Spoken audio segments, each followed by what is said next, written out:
जय श्री कृष्णा दोस्तों, आप सभी का मेरे चैनल पे स्वागत है। आज की कहानी माँ और बेटे का है। आशा करती हूँ इस कहानी से आप सब लोगों को कुछ सीख मिलेगी। कुछ ज्ञान स्कूलों में नहीं मिलता, उन्हें अनुभव करने से मिलता है। आजकल तो यही देखा गया है कि जितना बड़ा स्कूल उतना बड़ा अनाथ आश्रम।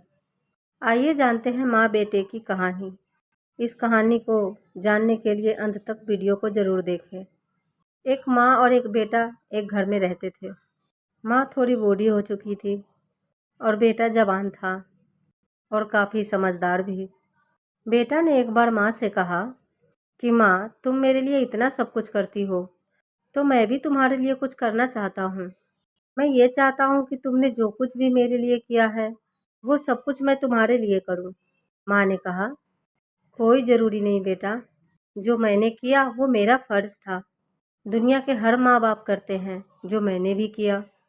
बेटे ने फिर कहा, माँ लेकिन फिर भी मुझे एक मौका दो, मैं तुम्हारे लिए कुछ करना चाहता हूँ। माँ ने फिर कहा, कोई बात नहीं बेटा।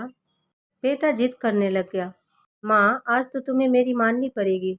मैं तुम्हारे लिए कुछ करना चाहता हूँ, बताओ मैं क्या करूँ। माँ फिर बोली, अच्छा तो ठीक है, क्या तुम मेरे लिए कुछ करोगे। बेटा बोला, हाँ। माँ बोली, सोच लो, जो मैंने किया है वो तुम करोगे। बेटा बोला, तुमने जो किया है मैं कोशिश करूँगा मैं उससे तुम्हारे लिए ज़्यादा ही करूँ। माँ बोली, ठीक है फिर, अगर तुम मेरे लिए कुछ करना ही चाहते हो तो एक काम करना, आज मेरे कमरे में अपना बिस्तर लगाना, आज तुम मेरे साथ ही सोना। बेटा बोला, बस इतनी सी बात, कोई काम तो बताओ। माँ बोली, बस आज तुम मेरे साथ मेरे कमरे में सोना। बेटा फिर बोला, माँ कुछ काम तो बताओ, बस सोना है। बेटा बोला, चलो ठीक है, मैं सो जाऊँगा, अच्छी बात है। बेटे ने वैसा ही किया, माँ के कमरे में अपना बिस्तर लगाया। माँ खाट पे सो रही थी, वहीं बगल में बेटे ने अपना खाट भी लगाया। लड़का जवान था और माँ बूढ़ी थी और थोड़ी बीमार भी रहती थी। बूढ़े लोगों को नींद कहाँ आती है, वैसे भी तबीयत खराब था और वह खांस रही थी। खांसते खांसते उसने अपने बेटे को आवाज़ लगाई। बेटा बेधड़क नींद में सो रहा था, वह नहीं उठा। माँ दोबारा आवाज़ लगाई, वह फिर नहीं सुना। माँ तीसरी बार चिल्ला के आवाज़ लगाई, बेटा जल्दी से उठा। क्या हुआ माँ। माँ बोली, बेटा मुझे प्यास लगी है, एक गिलास पानी ला दो। बेटा बोला, अभी ला के देता हूँ, और बेटा गया और जल्दी से एक गिलास पानी लाया। माँ ने पिया। बुढ़ापे का शरीर था, ऊपर से तबीयत खराब। आधा गिलास पानी वह पी गई और आधा गिलास में ही बचा हुआ था। माँ के हाथ पानी पीते हुए काँप रहे थे। वह आधा पानी बिस्तर पे गिर गया। बेटा बोला, कोई बात नहीं माँ, मैं इधर सो जाऊँगा। बेटा दूसरी तरफ सो गया। माँ थोड़ी देर में फिर आवाज़ लगाई। बेटा उठा। माँ फिर बोली, बेटा मुझे पानी चाहिए। बेटे ने फिर पानी ला के दिया। माँ ने फिर पानी पिया। बिल्कुल वैसे ही आधा पानी पिया और आधा हाथों से छूट गया। दोबारा बिस्तर गीला हो गया। बेटे ने फिर बोला, कोई बात नहीं माँ, मैं थोड़ा और हट के सो जाता हूँ। मैं सो लूँगा, आप सो जाओ। माँ थोड़ी देर में फिर उठी। फिर बोली, बेटा एक गिलास पानी और चाहिए। बेटा उठा, वह फिर पानी लाया। माँ ने पानी पिया, उसके हाथों से फिर पानी गिरा और पानी गिरते ही बिस्तर पूरा इस बार गीला हो गया। इस बार बेटे का सब्र का बांध टूट गया। बेटा माँ के ऊपर चिल्ला पड़ा और तेज आवाज में बोला, क्या कर रही हो।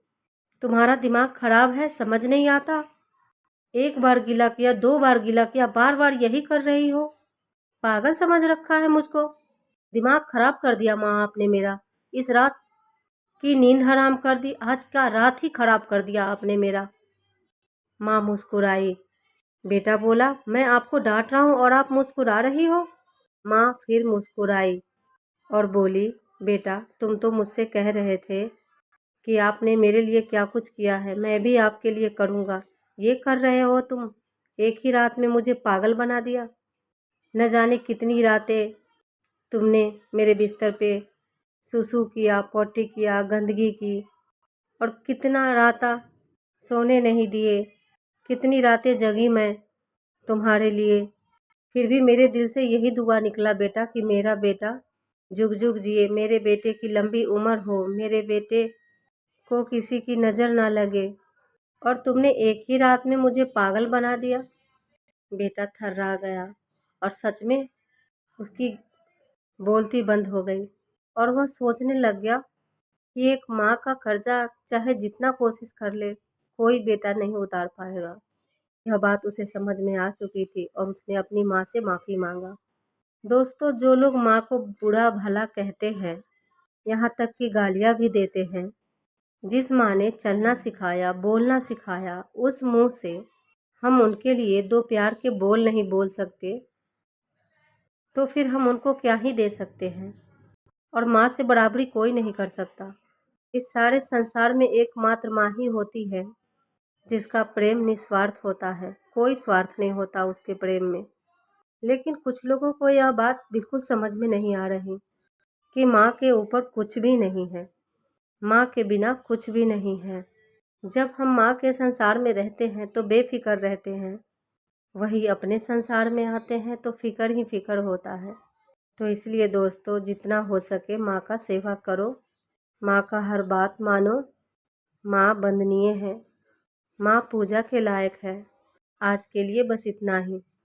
वीडियो अच्छी लगे तो लाइक और शेयर ज़रूर कीजिएगा। धन्यवाद।